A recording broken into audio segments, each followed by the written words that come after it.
Alright, so we got a new Witcher 4 trailer with the Game Awards last night. Now, I woke up to this trailer because I didn't actually watch the Game Awards long enough to catch it live. I also saw that there was a developer breakdown video released, and I decided to watch both, and now I want to give you guys some of my thoughts and my observations regarding this and what information we've gotten. So, the obvious thing to collect from the trailers is that Ciri is the main character. This was to some degree expected. I think a lot of people were hypothesizing that that could be very, very likely, and now it's confirmed. And that's kind of cool. I'm very excited to see Ciri again. Apparently, this is also something that the developers decided to do in 2015 when they finished The Witcher 3. They apparently very consciously made the decision to go for Ciri as the next character, as the next part in the Witcher story, right? And that this was very much the obvious choice for them and seemed like the unanimous decision to go for. So that's cool. That instills a lot of faith in the game and the development of the game. It seems very intentional. It's not like on a whim, which is very good. I also like a lot in the trailer that you have this element of inexperience for Ciri. And apparently, I don't know if that's actually very intentional, but that's the vibe I'm getting from the trailer. And the game director, he actually says in the developer breakdown that there is going to be a journey for Ciri becoming a Witcher, like a proper Witcher. And that seems to then be the journey that we're going to go on as the players in the game. So we're going to follow Ciri's journey to become a Witcher.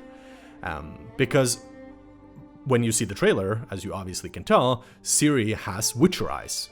So she must have, in some shape, size, or form, gone through mutations, right? And this is historically something that was always kind of reserved for the boys, and that girls couldn't actually become Witchers.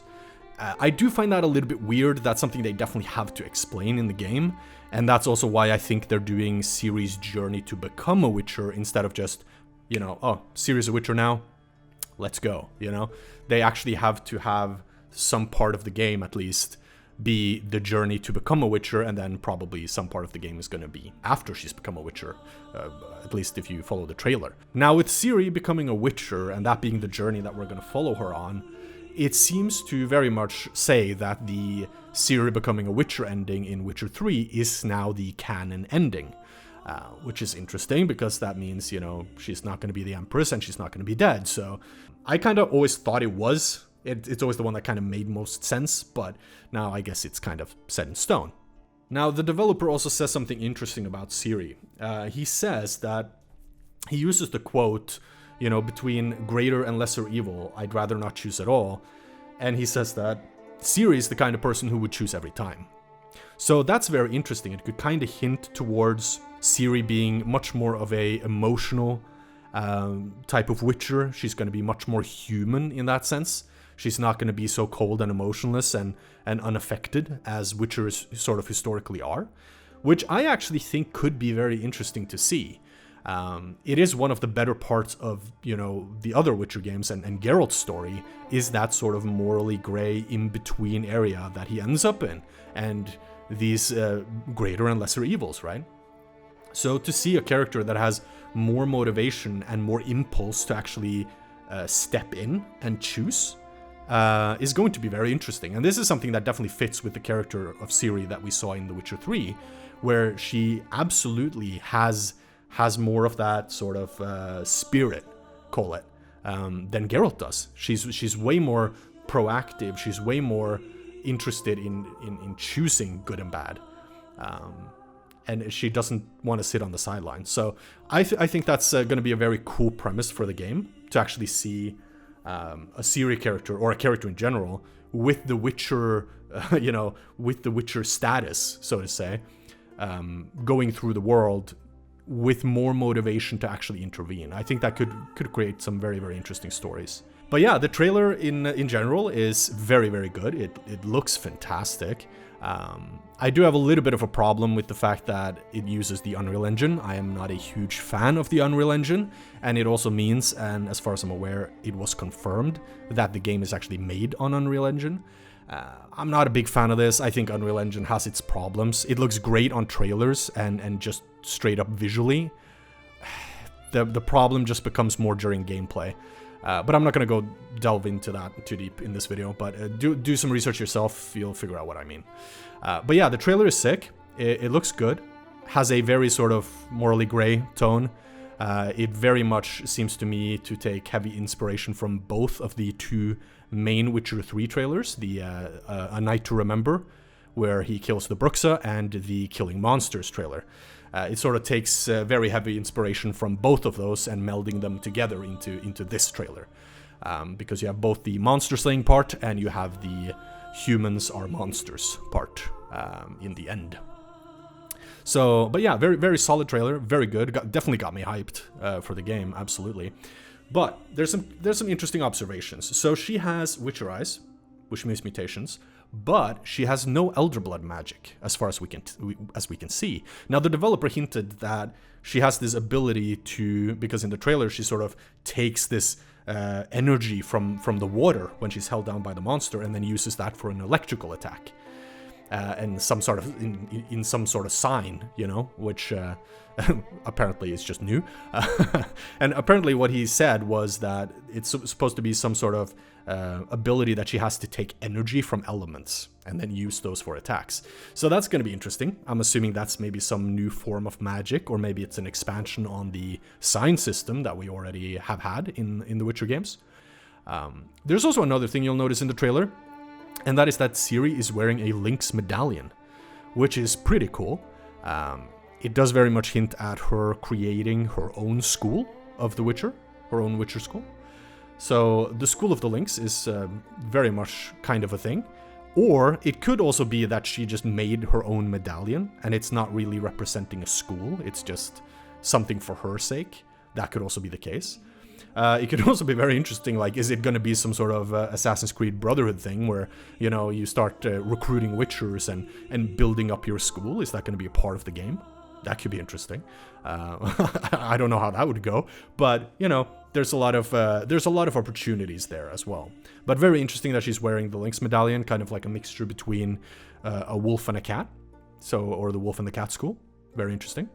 Also, the new monster in the trailer is apparently called the Bauk, which is this creature that can apparently influence people with voices and make people fear.